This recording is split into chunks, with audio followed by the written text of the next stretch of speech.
Bonjour les amis, bienvenue sur la chaîne Alcine French Plamo. Aujourd'hui pour un petit peu d'actualité concernant les sorties Gunpla, l'évolution de la chaîne dans les mois à venir, et puis quelques trois petites choses dont je voulais vous parler, puisque en ce moment je ne fais pas de maquette, hein, comme je l'avais expliqué, je suis dans les travaux, que je devrais bientôt avoir terminé, donc je pourrai reprendre de la maquette. Mais voilà, mon actualité continue, l'actualité de la chaîne, de la page, etc. continue également, d'une certaine façon, et l'actualité du Gunpla également.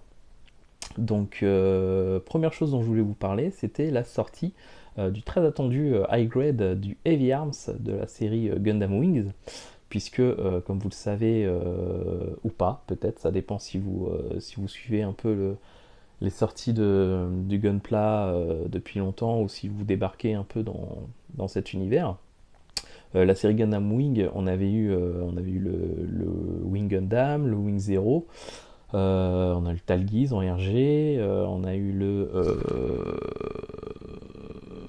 plus de trois autres, mais c'est vrai que les cinq mechas principaux de la série, on n'avait eu que deux versions du Wing Gundam, plus le Sandrock qui est sorti maintenant, je crois que c'était l'année dernière, puisque ça devait être en juillet ou août 2019, si je ne dis pas de bêtises, si ma mémoire est bonne. Et donc là est annoncé pour le mois d'octobre le Heavy Arms. Donc on peut maintenant dire que je pense qu'à peu près au moins une fois par an maximum, on va avoir un des Gundam de la série qui va sortir. Donc c'est plutôt une bonne chose. Le Heavy Arms au Japon, il est déjà en précommande, il sort au mois d'octobre. Donc en France, je pense que sur gunpla-shop.com, je pense que les précommandes devraient pas tarder à arriver. Je pense dans quelques semaines, je pense que ça devrait on devrait pouvoir le précommander dessus pour la France. Voilà. Donc voilà, au niveau des sorties qui étaient attendues, donc moi en tout cas c'est une sortie que j'attendais. Donc c'est pas mal. Et puis il y a eu d'autres sorties également, mais ça je vous en parlerai quand je recevrai un jour peut-être mes colis commandés depuis le mois de mars. Voilà. Et que j'attends toujours, je pense. Ça se trouve je ne les verrai peut-être jamais, je ne sais pas, je ne préfère pas y penser. Bref, donc ça c'était pour les sorties Gunpla. Euh, Autre actualité, comme vous le savez, si vous me suivez sur la chaîne, j'ai présenté il n'y a pas longtemps, hein, il y a quelques mois, quelques produits de la licence 30 minutes mission, qui est une licence qui a maintenant, je pense que ça doit faire un an maintenant que c'est sorti.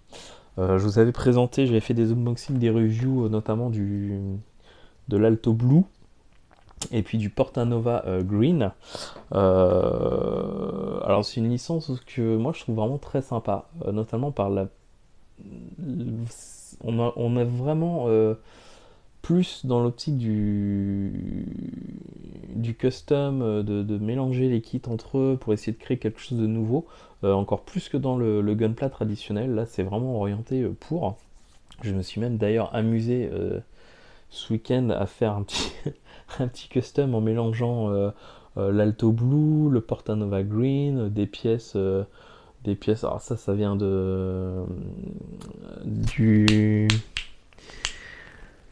je ne sais plus, du Burning. Non, qu'est-ce que je raconte? Euh, de la série le Build Burning, voilà. Il y a des pièces qui viennent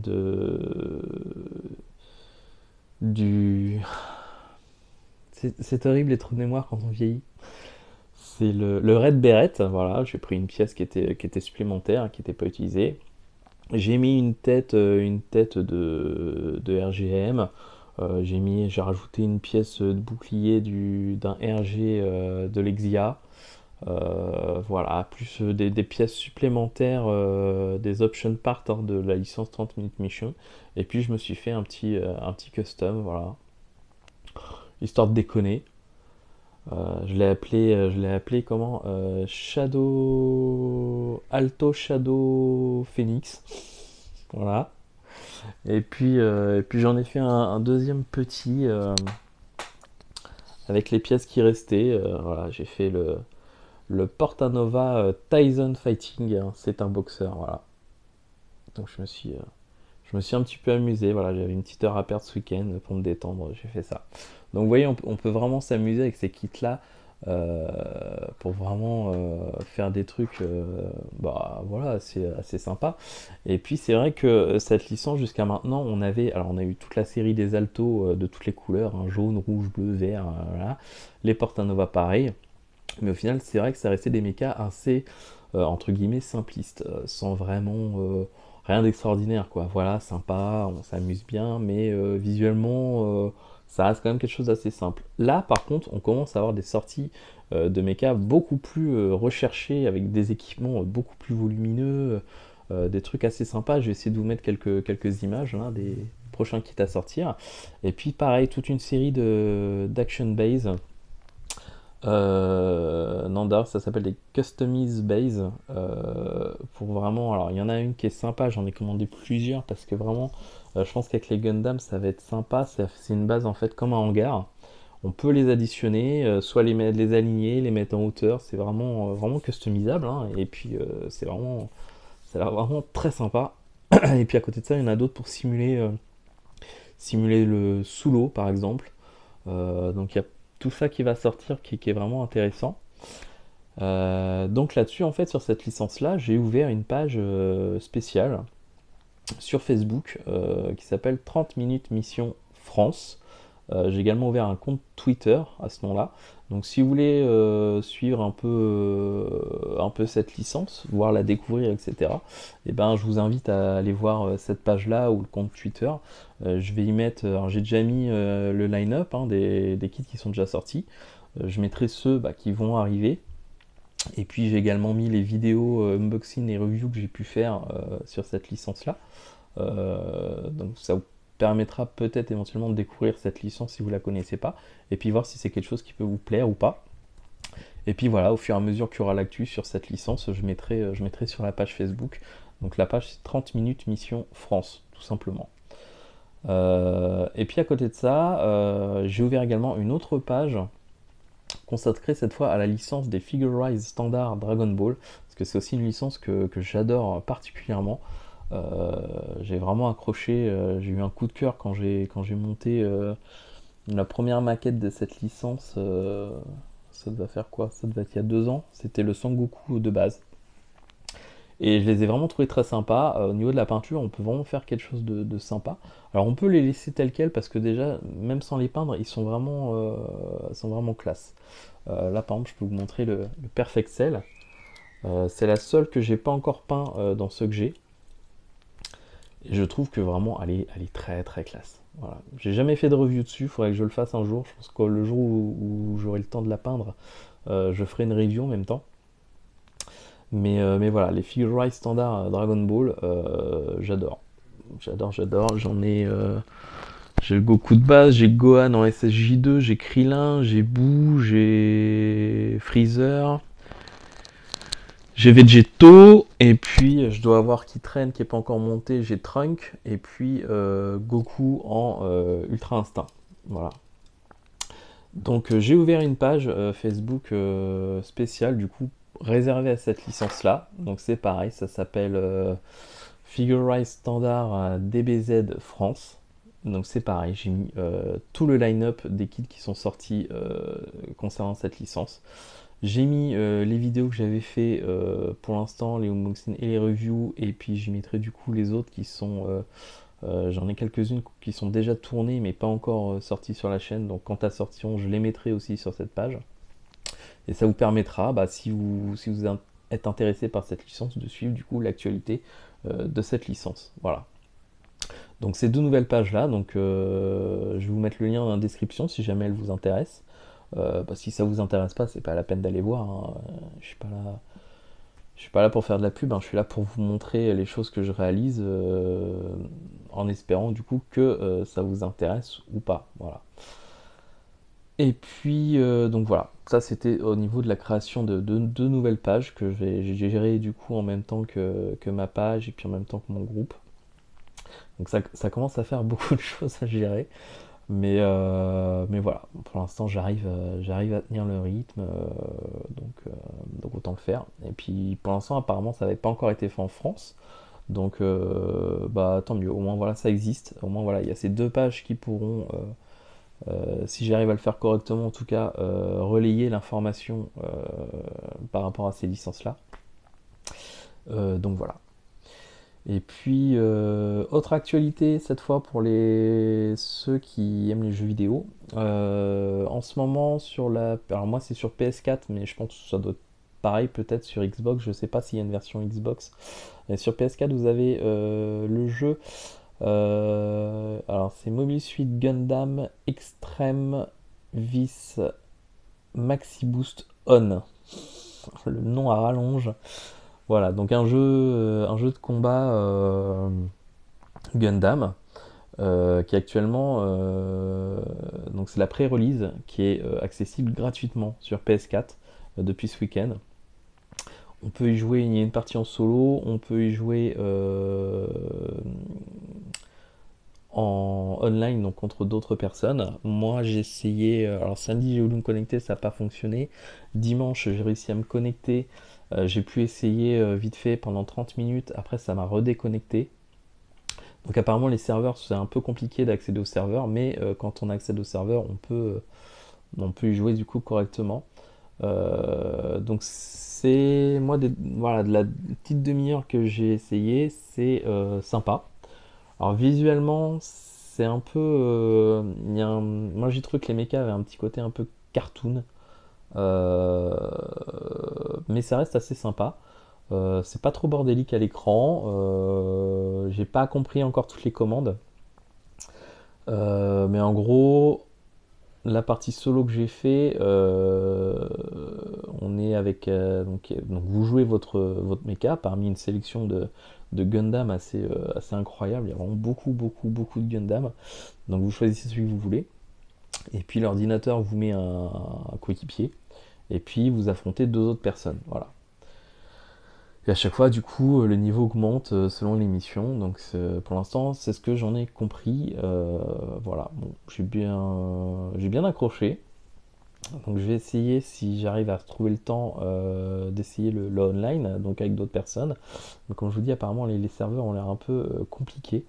Ou peut-être que c'est un de ma connexion aussi, hein, je ne sais pas. Voilà, donc ça c'était l'actu Gundam. Ensuite, en parlant de connexion, j'ai eu en fait le 1er février, on est venu m'installer. Alors moi là-bas je suis chez Free, je suis en ADSL, et on est venu m'installer le boîtier de la fibre le 1er février. Donc deux mecs sont venus, ils m'ont installé le boîtier, ils m'ont fait les branchements et tout ça. Et ils m'ont dit ouais, fin de journée, la connexion sera active, voilà, blablabla. Bla, bla, bla. Ok, cool, très bien. Sauf que nous sommes mi-juin et que la connexion n'est toujours pas active. Donc j'ai le boîtier, j'ai le branchement, j'ai tout, mais la connexion n'est pas active. Voilà. Donc l'autre jour j'ai repassé. Alors j'ai un ticket qui est ouvert chez Free depuis, de- depuis le 1er février du coup. Et donc j'ai rappelé l'autre jour, j'ai passé un petit moment au téléphone pour qu'on m'explique que voilà, avec l'épidémie, etc., c'est compliqué, il n'y a pas beaucoup de personnes. Alors, apparemment, il faut que ça soit un technicien qui vienne sur place. Euh, voilà, j'en sais pas plus. Mais actuellement, c'est compliqué parce que voilà, avec l'épidémie, tout a été à l'arrêt. Alors je comprends, hein, c'est normal, évidemment, tout le pays s'est arrêté, hein, et c'est long à redémarrer, évidemment. Donc là-dessus, je leur en veux pas. Mais j'espère quand même que dans les mois à venir, c'est quelque chose qui va se régler et que du coup, je vais avoir la fibre hein, parce que je vais en avoir besoin pour un petit projet. Donc une fois que j'aurai la fibre d'activer, j'ai comme projet en fait de vous faire du stream. Voilà, j'aimerais beaucoup certains soirs dans la semaine faire du stream pour voilà, faire du montage avec vous, monter des kits. Pourquoi pas, je sais pas, vous montrer quelques tutos, des choses que je connais hein, évidemment. Et tout en pouvant voilà, discuter avec vous parce que j'ai envie de cette interaction, de pouvoir faire des choses et en même temps de discuter avec vous, de partager nos expériences, éventuellement de répondre à vos questions si vous avez des questions et si bien sûr je suis en capacité de vous répondre. Et moi pourquoi pas aussi vous poser des questions, hein, voilà.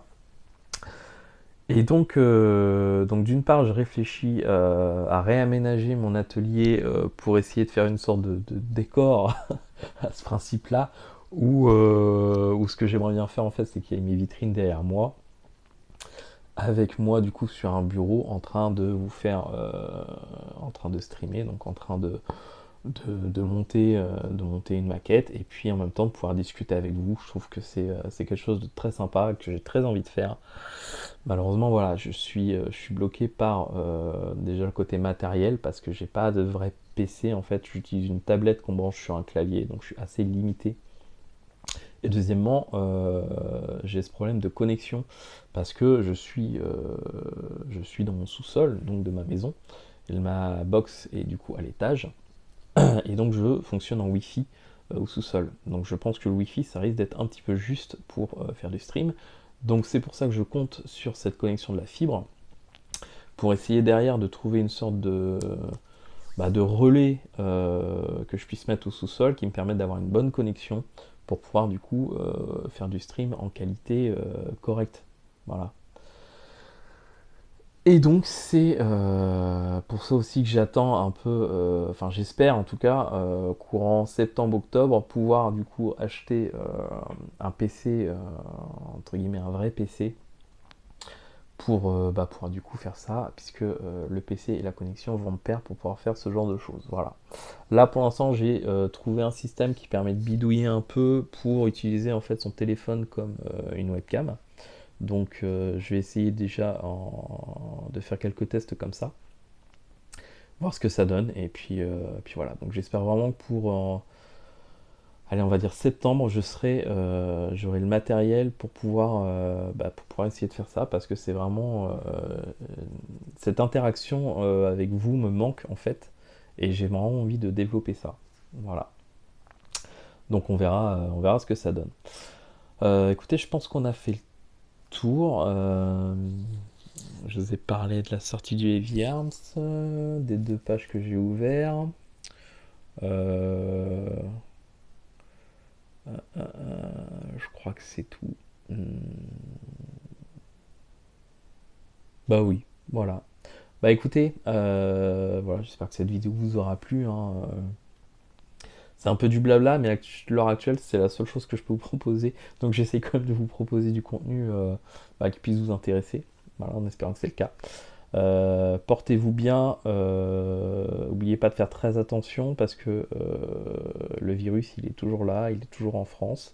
Je lisais cet après-midi un article de l'OMS qui disait que l'épidémie était vraiment en phase montante, puisqu'on était à 1 million de personnes contaminées en 8 jours.